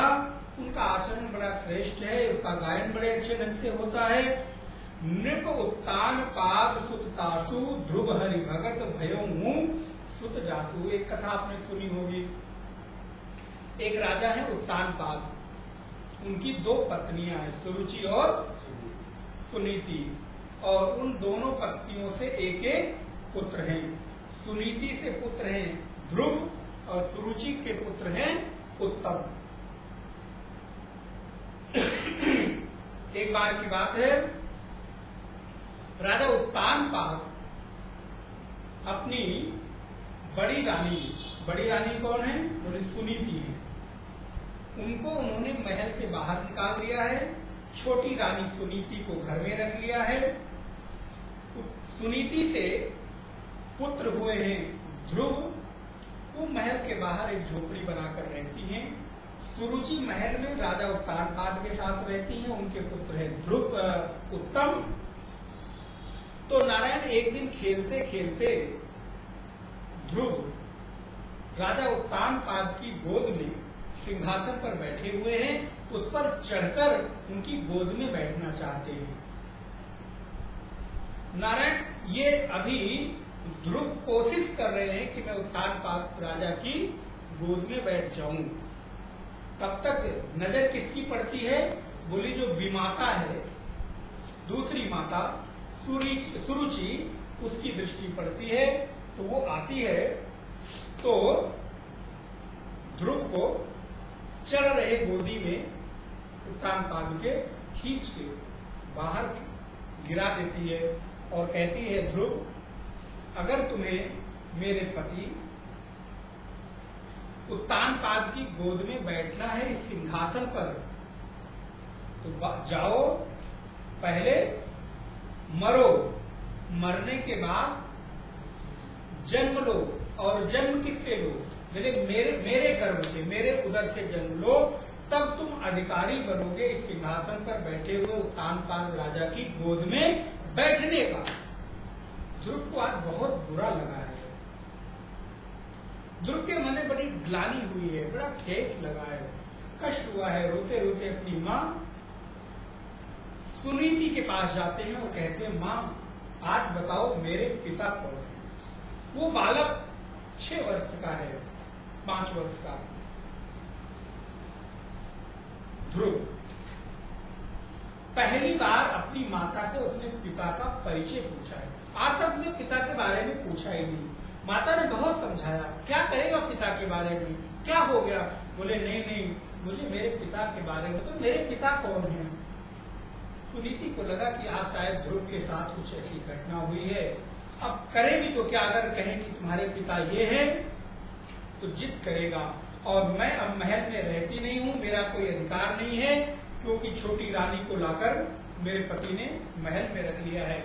तो नारद सुनीति है ना, नाम क्या है? सुनीति है।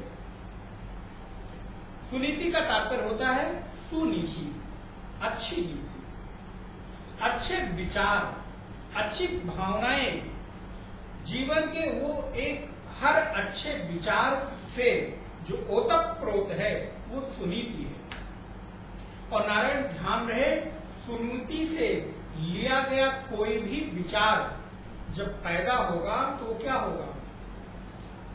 ध्रुव होगा, अटल होगा। इसीलिए सुनीति के पुत्र कौन है? ध्रुव। क्योंकि नीतिगत फैसले, नीतिगत विचार हमेशा ध्रुव होते हैं। ध्रुव माने अटल होते हैं, सत्य होते हैं। सुनीति ने कहा, तुम पिता के बारे में पूछते हो? बोले हाँ, क्योंकि मुझे उसकी गोद में बैठना है। सुनीति ने कहा, तुम्हारे पिता तो असल में जो सबके पिता हैं वो परमात्मा हैं, वो ऊपर रहते हैं, ऊपर रहते हैं। उनके पहुंचने तक उपाय क्या है, मैं जानना चाहता हूँ। सुनीति ने आज अपने नन्हे से छोटे से बालक को कहा है पुत्र वहां पहुंचने के लिए बड़े तप की जरूरत है। माँ का वचन सुनकर ध्रुव जाते हैं और 6 मास तक, मथुरा में अभी भी ध्रुव टीला है, वहां पर 6 महीने तक बिना अन्न जल के एक पैर पर खड़े होकर नाना प्रकार के साधना कर्म से निकलते हुए ध्रुव भगवान का साक्षात्कार करते हैं। और अंततोगत्वा ध्रुव को ऐसी गोदी मिलती है बैठने के लिए जहां आज भी ध्रुव भगवान की गोदी में बैठकर चमक रहे हैं। दूसरी रानी कौन है? बोले सुरुचि। सुरुचि का पुत्र कौन है? बोले उत्तम। सुरुचि माने बोले अच्छी प्रकार की रुचि, अर्थात अच्छी प्रकार की पसंद। तो नारायण अच्छी पसंद उत्तम तो होगी, लेकिन ध्रुव वो बहुत दिनों तक टिकेगी नहीं। इसीलिए भागवत जी में कथा आती है कि जो सुरुचि का पुत्र है उत्तम, वो यक्षों के द्वारा युद्ध करता हुआ मारा जाता है। अर्थात उत्तम की आयु ज्यादा दिनों तक। इसीलिए मेरी पसंद और उस पसंद से निकली हुई कोई चीज थोड़े दिनों तक अच्छी तो हो सकती है, उत्तम तो हो सकती है, लेकिन अटल, अगर किसी चीज को अटल बनाना है, किसी फैसले को अटल बनाना है, तो उसके लिए आपको नीतिगत फैसले लेने ही होंगे। रुचिगत फैसले देखने में अच्छे तो हो सकते हैं, लेकिन कभी भी अटल नहीं हो सकते हैं। बोले उत्तान पाद कौन है? बोले असल में हम और आप उत्तान पाद हैं। उत्तान माने ऊपर की ओर, उत, और पाद माने पैर। बोले जिसका पैर ऊपर की ओर हो उसको उत्तान पाद कहते हैं। ऊर्ध्वमूल अधस्शाखा अश्वत्थम प्राहुरव्ययम् छंदांसि यस्य पर्णानि यस्तं वेदश वेदवित्। इस संसार का मूल क्या है? तो बोले जीवात्मा भी असल में उत्तान पाद है। और हमारे भीतर भी हमारी 2 पत्नियां हैं, चाहे वो स्त्री हो या पुरुष हो, सबकी 2 पत्नियां हैं। मेरे भी 2 पत्नी हैं, आपके भी 2 पत्नी हैं। बोले अच्छा, आपके भी जीवन में कभी सुरुचि प्रधान हो जाते हैं और आप कभी नीति प्रधान हो जाते हैं, लेकिन ज्यादातर आप नीति महारानी को उठा के द्वार के बाहर रख देते हैं और रुचि महारानी को भीतर रख लेते हैं। यही तो उत्तानपाद ने किया। उत्तानपाद ने अपनी बड़ी रानी नीति सुनीति को पार झोपड़ी बना के कि तुम बाहर गेट के बाहर रहो, और सुरुचि को परिणाम क्या हुआ? बोले परिणाम हुआ कि उत्तम मारा गया और ध्रुव अटल हुआ। इसलिए अगर हमको भी अटल होना है तो क्या करें? बोले सुरुचि का जो झोपड़ी है वो बाहर बनाओ, सुनीति की झोपड़ी अंदर बनाओ। तो हमारे और आपके भीतर में 2 रानियां नहीं है क्या? हमारी भी। अब हम देखें कि मैं रुचि प्रधान हूं कि नीति प्रधान। यदि नीति प्रधान होगा तो ध्रुव, और यदि रुचि प्रधान होगा तो उत्तम तो होगा, देखने में अच्छा तो होगा, लेकिन टिकाऊ नहीं होगा। तो एक कथा थोड़ी तो मैंने भागवत से ली। लघुसुत नाम प्रिय व्रतताही, ये उत्तानपाद राजा हैं। ये 2 भाई हैं उत्तानपाद, उनके पुत्र प्रसिद्ध हैं। एक है ध्रुव और मनु, स्वयंभू मनु के जो दूसरा छोटा बेटा है उसका नाम है प्रियव्रत। अर्थात उत्तानपाद और प्रियव्रत ये दोनों भाई भाई हैं। लघुसुत नाम प्रियव्रताही, वेद पुराण प्रशंसा जाही, देवहूति पुनितास कुमारी, जो पुनि करदम थे प्रिय नारी। पुनः देवहूति उनकी कन्या थी, अर्थात प्रियव्रत की जो कन्या थी वो देवहूति थी। तो देवहूति का विवाह करदम ऋषि के साथ हुआ है। अब ये सब कथाएं बड़ी लंबी लंबी हैं, भागवत जी में सब विस्तार है, मैं करूं कि ना करूं। अब करदम जी के बारे में जो तपस्या आती है, आज हमारा जो विमान का कॉन्सेप्ट है वो वहां से आता है।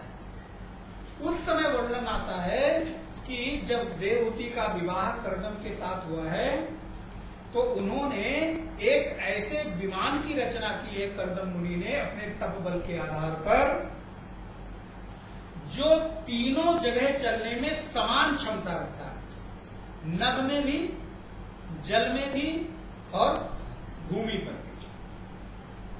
एक ऐसे विशाल विमान की उन्होंने रचना की है। आप देखिए हमारे ऋषियों की प्रज्ञा, कॉन्सेप्ट, और बोले वो विमान कैसा है, बोले उस विमान के अंदर हर एक चीज है। जीवन में जो भी भोग ऐश्वर्य की आप कल्पना कर सकते हैं, स्वर्ग से भी 100 स्वर्ग अगर एक साथ उतार दो तो उस विमान के भीतर इतना ऐश्वर्य। हमारी सुख की कल्पना क्या हो, एक बड़ा विशाल बड़ा सा बंगला हो, कोठी हो, चारों तरफ लॉन हो, घास लगी हुई हो, बड़े बड़े हरियाली के पेड़ हो, 10-20-50 नौकर हो, गेट पे वॉचमैन हो, बड़ी बड़ी गाड़ियां खड़ी हो, ड्राइवर हो, स्विमिंग पूल हो, बैठे हैं शाम को तो चाय नाश्ते खाने पीने की व्यवस्था। इससे ज्यादा हमारे सुख की कल्पना क्या है। सुंदर सी घर में स्त्री है तो पति हो, और पति है तो उसको लगता है पुरुष हो। छोटे नन्हे 2-4 बाल को पालूं तो 2-4 क्या कहूं, 1 ही 2 कहूं, तो नारायण। यही हमारे सुख की अंतिम कल्पना है। लेकिन उस विमान में, बोले उस विमान में इतनी क्षमता है, अगर मैं कहूं कि उसका जो सेंसर है इतना मजबूत है कि वो मन की गति को भाप लेता है कि अब क्या चाहिए, कहां जाना है। बोले कर्दम मुनि के मन के भीतर ये भाव आया कि अब विमान को मुझे आकाश में रमण करना, तो चल पड़ रहा है। और कोई बेल्ट लगाने की जरूरत नहीं है, कोई कमर में बांधने की जरूरत नहीं है, कोई गेट पे, बोले जो जहां है बैठा हुआ, नौकर चाकर दास दासियां बड़े बड़े उसके भीतर क्या है, बोले तालाब में जहां पर स्विमिंग करिए, आप नहाइए, पशु पक्षी घूम रहे हैं, बड़े बड़े पेड़ पौधे लगे हुए हैं, घास लगी हुई है। हम नारायण मन हुआ कि पृथ्वी पर चले तो विमान धीरे से, और उसमें किसी ऑयल की जरूरत। इतने सुंदर विमान की रचना की है कौन, बोले कर्दम ऋषि। किसके लिए, बोले देवहूति के लिए। वो कथा भी बड़ी विस्तार है, कैसे कैसे विवाह हुआ है। तो वहां पर बोलते हैं देवहूति मुमताज कुमारी सो मुनि कर्दम के प्रिय नारी। और उस कर्दम मुनि और देवहूति के आश्रय से ग्रहण करके भगवान कपिल का जन्म होता है। बोले कपिल भगवान की, जिन्होंने सांख्य शास्त्र का उपदेश किया है, जिन्होंने भक्ति शास्त्र का उपदेश किया है, जिन्होंने अष्टांग योग का वर्णन किया है। ऐसे बड़े ही सुंदर आदि देव प्रभु दीन दयाला जठर धरे जही कपिल कृपाला। भगवान कपिल का जन्म देवहूति और कर्दम के आश्रय से हुआ है। सांख्य शास्त्र जिन प्रगट बखाना, सांख्य शास्त्र को जिन्होंने बखान किया है, तत्व विचार निपुण भगवाना ते मनुराज कीन बहुकाला। प्रभु आयतु सब विधि प्रतिपाला, उसने बहुत दिनों तक राज किया है। एक दिन की बात है कि मनु और शत्रुपा के भीतर बड़ी, हर गृहस्थ के लिए ये चौपाई बड़ी, ये दोहा बड़ा महत्वपूर्ण है। उसके भीतर भी गृहस्थ जीवन जीते जीते एक दिन ये विचार आ जाए तो समझ लेना गृहस्थ जीवन उसने अच्छी तरह जिया है, चाहे जब आ जाए। क्या आया, बोले होई न विषय विराग भवन बसत भा चौथपन। हृदय बहुत दुख लाग जन्म गयो हरि भगति बिनु। बहुत दिनों तक राज्य किया है, राजा बनकर रहे हैं मनु और शत्रुपा। लेकिन एक दिन की बात है, उनके मन में ये भाव आया कि अरे मेरा चौथापन आ गया है, लेकिन अभी भी मैं क्या कर रहा हूं, बोले अभी भी मैं युवावस्था के जैसे गृहस्थ के गृहस्थ में संलिप्त हूं, लगा हुआ हूं। इस समय मेरी उम्र क्या है, बोले इस समय मेरी उम्र तो घर की जिम्मेदारी छोड़कर और तत्व विचार करने की है। मेरे भीतर वैराग्य जाग जाना चाहिए। कोई न विषय विराग, अभी भी विषयों से विराग नहीं हुआ है। और मैं कहाँ रह रहा हूं, ये देखिए कॉन्सेप्ट देखिए, वैदिक संस्कृति का विचार देखिए। अगर इसको कोई मान ले तो कभी बहुओं से तकरार ही ना हो किसी में। हाँ, बोले बेटे बहू आए, लोग अपना जीवन शुरू किया, आप छोड़ो घर द्वार अपना। बड़ा अच्छा एक बार किसी ने कहा, एक साधु को बोला नमस्कार, साधु ने कहा नमस्कार, छोड़ो घर द्वार, चलो हरिद्वार। नारायण, कोई भक्त आया होगा, उसने कहा स्वामी जी नमस्कार, तो स्वामी जी कहते हैं नमस्कार नमस्कार, चलो छोड़ो घर द्वार और मेरे साथ चलो हरिद्वार। तो नारायण उनका नहीं महाराज, अब तो नमस्कार फिर बाद में आके करूंगा, उल्टा नमस्कार कर देता हूँ, और गेट के बाहर चले गए नारायण। खैर, तो अब ये देखिए, अगर ये भाव आ जाए कि गृहस्थ धर्म तब तक है जब तक घर में बेटे बहू आ गए हैं, आपने उनकी जिम्मेदारी पूरी कर दी और अपने जीवन जीने के लिए आपने धन ले दिया है। ऐसा नहीं है कि आप, अब देखो समय बदला है, परिस्थितियां बदली हैं, तद अनुरूप आपने अपना हिस्सा अपने में रखा, अपने पास रखा, उनका हिस्सा उनको दिया। अब मेरा जीवन मेरे लिए, तुम तुम्हारा जानो। भैया कभी जरूरत पड़े तो आके नमस्कार प्रणाम कर लो, नहीं करे तो तुम जानो। अगर ये भाव भी हम लोग स्वीकार कर ले तो नारायण दुख का जो हेतु है कम हो जाएगा। लेकिन हम लोग यहाँ जो है वो नहीं, बाहर जो लोग हैं वो चिपके हुए हैं कि नहीं, अब बहू आ गई है तो इसको भेज दूं, जरा घूम आए, अमेरिका भी, कनाडा भी और स्विट्जरलैंड भी। अब पोता हो जाएगा तो इसको संस्कार कौन देगा, बोले बेटे को संस्कार दिया तो मुझे पोते को भी देना, नहीं तो बिगड़ जाएगा। माताओं को बड़ा भ्रम रहता है। तो उसके बाद फिर बोले अब पोते को संस्कार दे दूं, पालन पोषण कर दूं, तो बताओ बहू तो इतनी सुकुमारी है मेरी, अब वो तो कुछ कर नहीं पाएगी, तो इसको जरा कुछ पढ़ा लिखा भी दूं। अब पढ़ लिख गया, स्वाभाविक है, तो लगेगा कि अब और थोड़ी बूढ़ी हो गई हूँ, तो कम से कम क्या पतो तो देख ही लूं ना है, माने उसकी बहू तो देखूं। बेटा शादी कब करेगा? अच्छा, अब तुम्हारी खुशी के लिए मैं शादी कर लूं? अरे इतना सुने, सारा किया धरा। अरे मैंने तेरे लिए इतना जीवन में संघर्ष किया, इतना सब कुछ किया, और तुम मेरी ऐसा बोलता, मैं क्या करूं, मेरी जिंदगी है, मुझे जीने दो। तब माता पिता को एहसास होता है तो क्या ठोकर, क्या बड़ा अच्छा कभी मैंने सुनाया है, बोला भी है, चलते हैं तो रास्ते में ठोकर लगती है, खुद तो संभल कर चलते नहीं, लगती हैं ठोकरें तो पत्थर, दोस्त पत्थर को देते हैं, कुछ इस तरह की है। आप लोग याद आ रही है? हमने उसमें बोला है, अगर याद है, कि अपराध क्षमापन स्तोत्र में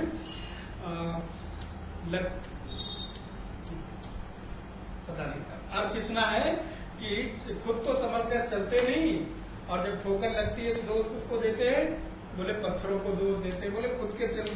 तो अब हमने खुद उसमें इन्वॉल्व किया। अब यहाँ पर क्या कहते हैं, बोले भवन में बसते हुए 40 साल 50 साल 60 साल बीत गया, आप क्या करें?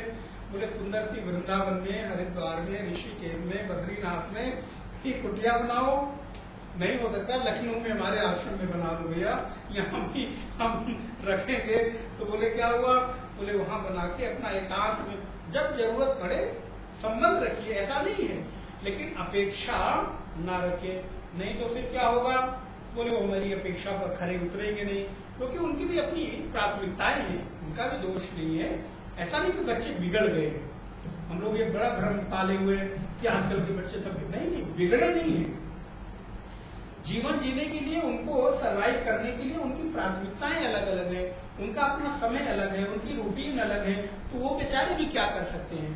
तो इस वजह से उनको अपना जीवन जीने का अधिकार है, मुझे मेरा जीवन जीने का अधिकार है। एनीवे, तो होई न विषय विराग, भवन बसत भा चौथापन लग गया। सन्यास की उम्र में मैं अपने घर में रह रहा हूँ, तो क्या हुआ? परिणाम क्या होना चाहिए जब ये बात आपको अनुभव हो जाए? बोले हृदय बहुत दुख लाभ, हृदय में बड़ी ग्लानि हुई है, दुख हुआ। अरे इतने समय तक मुझे गृहस्थ में नहीं रहना चाहिए था, जन्म गयो हरि। इसे संकेत क्या मिलता है? बोले इसे संकेत मिलता है कि बुढ़ापे में भजन करोगे तो यही बात होगी, क्योंकि बुढ़ापे में भजन भी नहीं होता।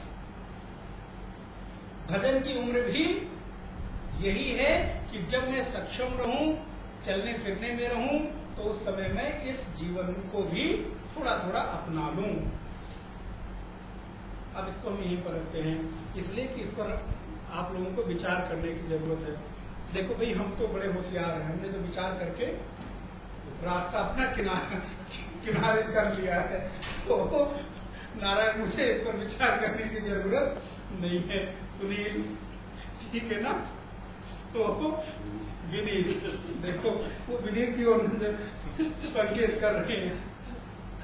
नारायण, ओम 2 बार भगवान का नाम स्मरण। जय सिया राम, जय जय सिया राम, जय सिया राम, जय जय सिया राम, जय सिया राम, जय जय सिया राम, जय सिया राम, जय जय सिया राम। जय विधि होई नाथ हित मोरा, जय विधि करहूं सुवेगी दास मैं तोरा, करहूं सुवेगी दास मैं तोरा। जही विधि होई नाथ हित मोरा, जही विधि होई नाथ हित मोरा, जही विधि होई नाथ हित मोरा, जही विधि होई नाथ करहूं सुवेगी दास मैं तोरा, करहूं सुवेगी दास मैं तोरा। जय सिया राम, जय जय सिया राम, जय सिया राम, जय जय सिया राम, जय सिया राम, जय जय सिया राम, जय सिया राम, जय जय सिया राम। ओम पूर्णमदः पूर्णमिदं पूर्णात् पूर्णमुदच्यते पूर्णस्य पूर्णमादाय पूर्णमेवावशिष्यते। ओम शांति शांति शांति। हरि ओम। श्री गुरुभ्यो नमः। हरि ओम।